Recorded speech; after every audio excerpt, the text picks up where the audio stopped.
This time yesterday, we were talking with Diamondbacks president and CEO Derek Hall. Things appeared bleak given the state of the negotiations, and Derek wanted to come on and talk about them.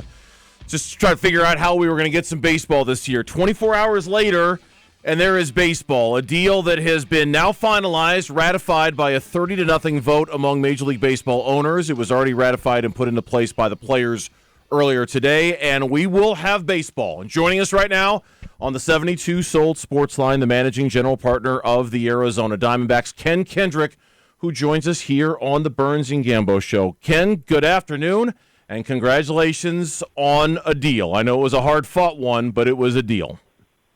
Well, indeed, and one of those very, very rare occasions where I follow Derek Hall, and he's kind of the sour part, and I'm the sweet part of the conversation. It usually goes the other way, so I'm glad. I'm glad the timing worked on a very rare occasion to favor me a bit. But, wow.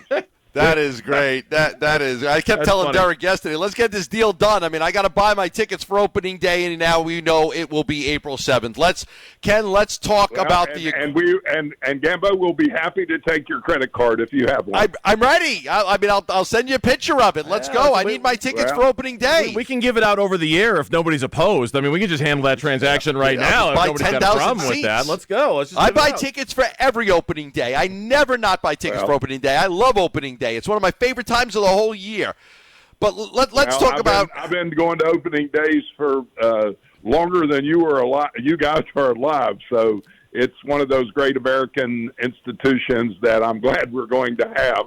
And I think the opening day for us is April 7th, if I'm hearing what occurred today correctly. So very exciting news to get this done. Yeah, I would kind of characterize, at least for me, and I don't want, it's not about me, of course, but it's kind of been that nightmare that you've been in for, it seems like, your entire life, and then all of a sudden there's a dawn of a new day, and today was the dawn of a new day. And, of course, I'm very, very happy for our fans, very happy for our players, very happy for all of us who, work for the Diamondbacks and all the other major league clubs on a daily basis. So it's a good day for baseball. Let's talk about the concessions that were made on each side and why you think that it was for the good of the game. How will the game play out now that you've had these 3 months of negotiations since the lockout, came to an agreement today? What can we expect?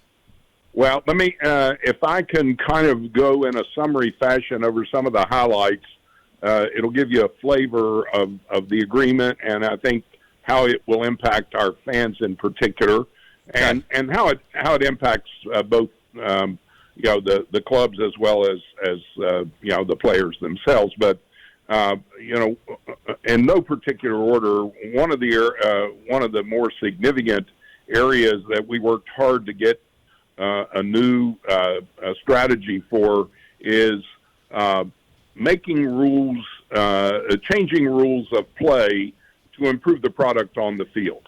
And we've been working very hard for several years, really, to get to the point where we now have arrived. And for example, there was a very arcane and difficult process for on-field rule changes. That's now gone. There is a new process that is in play, and it allows the players, together with representatives of the clubs, to meet in a committee and talk about proposed changes, agree on those changes, and then implement them within a 45-day window of an agreement. And we already know that there are certain changes that are going to be put into the game starting with the 2023 season, and I'll just briefly give you two or three that I think are significant. And each one of the ones I'm mentioning has been field tested in minor league games over at least this season. First, and I think very importantly, we're going to have a pitch clock, and it's going to be 18 seconds from when the pitcher gets the ball that he has to deliver in the next pitch. Well, that's hard to decipher, other than I can tell you the following.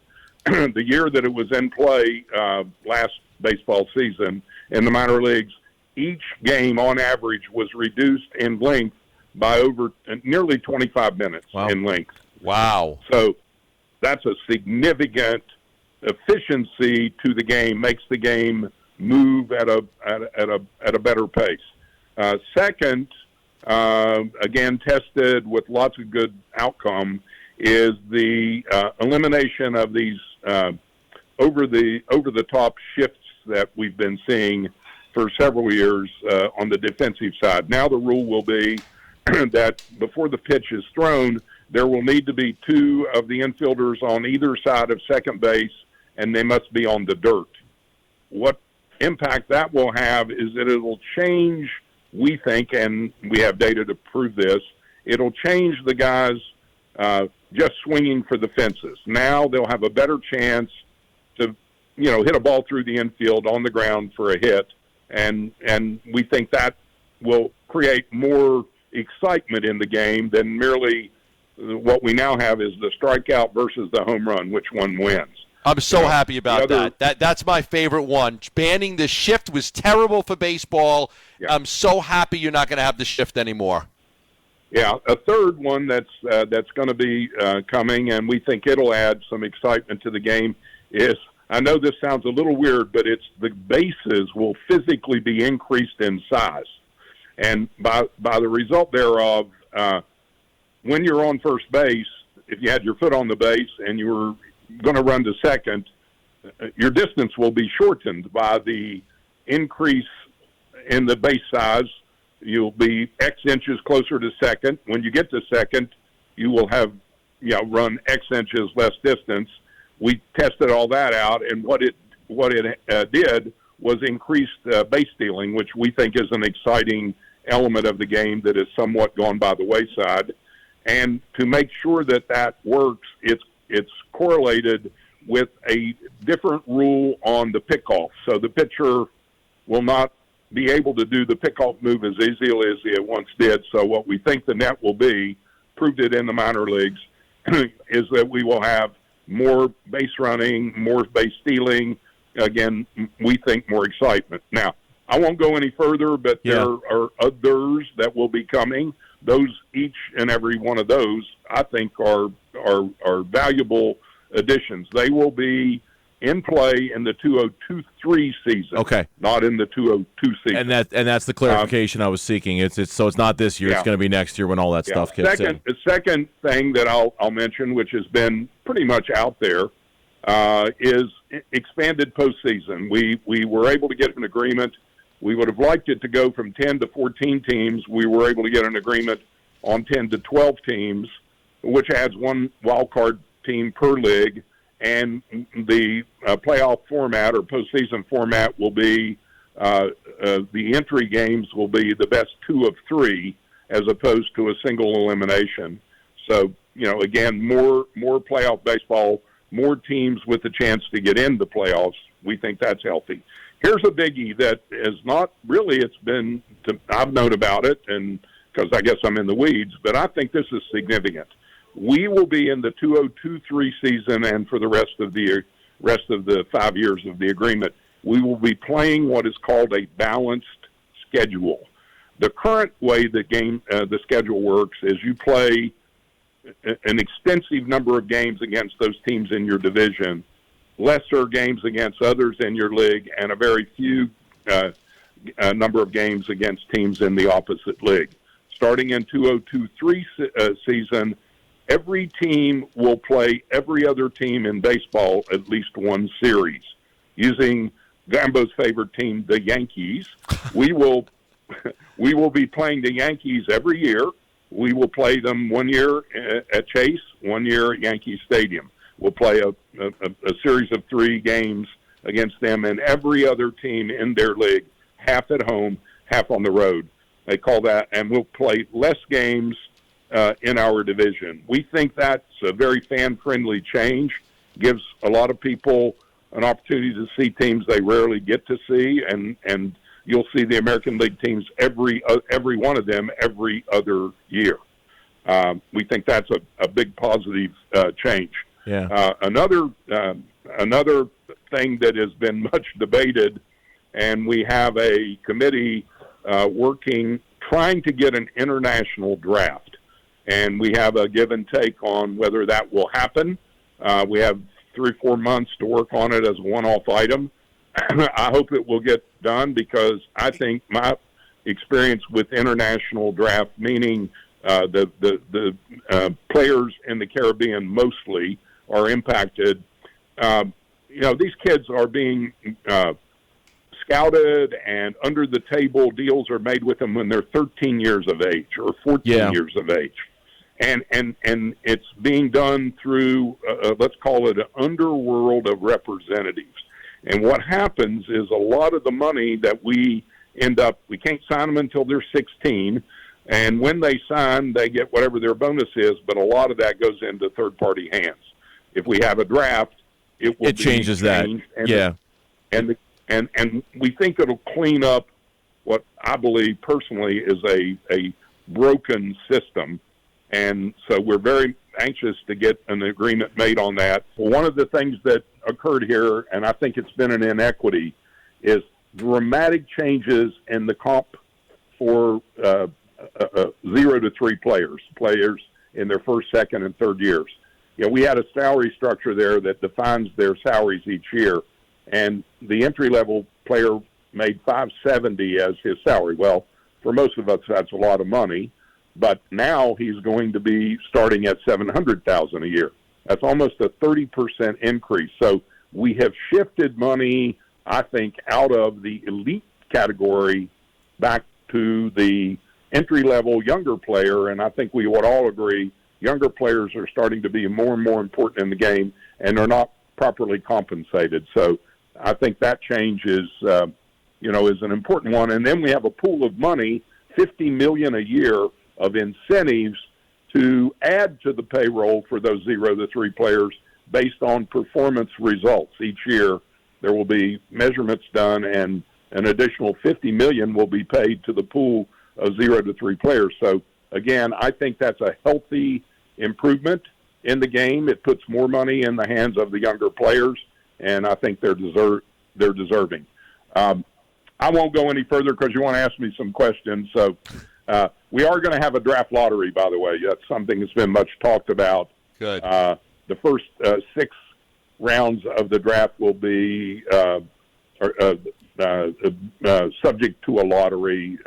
I won't get into the details of how it would work, but basically it makes teams not let's say it penalizes teams to some degree who in the past maybe would not want to win to get the first draft choice. Yeah, trying to discourage tanking. All right. For the Arizona Diamondbacks, all right, you're 15 minutes in now. Baseball is open for business. What do you guys need to do for the upcoming season? Well, I suspect that we're burning up the phones tonight. We were authorized within the last hour to return to business as usual. Of course, our baseball people, like all, have had lots of time to plot and scheme in this dead period when we couldn't make any decisions, make any transactions. So there's pent up demand on both sides. The general manager and his group, and the agents and their clients. So lots of interaction that's going to occur because players can show up for camp starting tomorrow. They're required to start be in camp on Monday. If you're a free agent, you can't go to camp. I think you would want to sign promptly to get to whatever club you're going to go to, because spring games are going to start.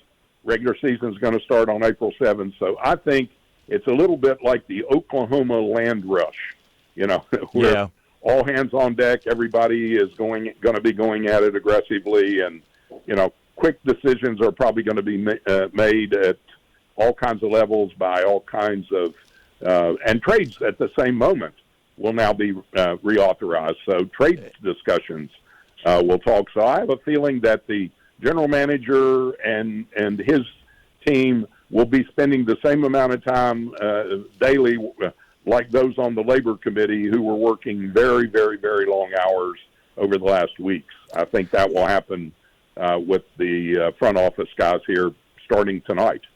Ken, it was a bad system, so I'm glad you guys were able to get to a deal. It was definitely a bad system. I know there was a lot of talk about the competitive balance tax, and which a lot of teams use as kind of like a salary cap. And so I want you to just comment on that. That seemed to be a big sticking point, was the competitive balance tax. For me, point well made. It's one of those areas where it's a frustration that we do not have a partnership with the players like exists in the other leagues, because if we had a salary ceiling and a salary floor, it would avoid the kind of issues that that a competitive balance tax places on us, and it would avoid the bottom fishers in our game. And there are teams who do bottom fish, and I'm not a fan of that. So I think there are issues at the low end. I think there are issues at the high end, and I don't think we have solved them. I think we've attempted to do a few things. The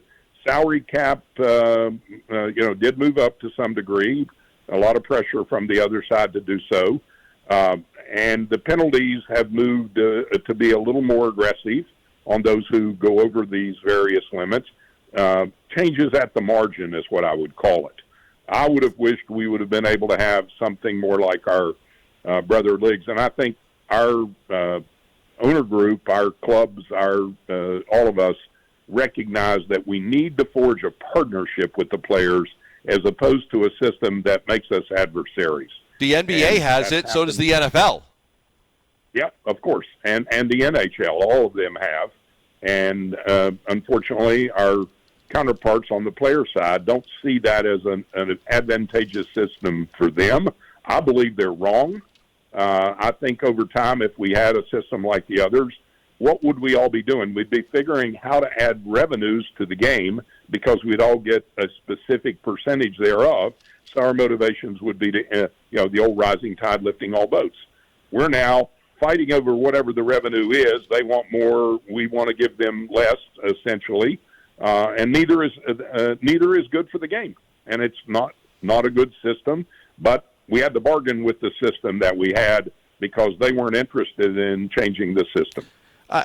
I do want to ask you, because and Derek Hall was on yesterday, and he cleared this up as best as he could, and I definitely want to give you an opportunity to talk on it, because there was a story that came out that Kendrick is one of the hardliners along with these other teams, like the Angels, I think was one of them, and he was against the competitive balance tax going up, and now I know that it wasn't a real vote, and they were having discussions on a lot of different things.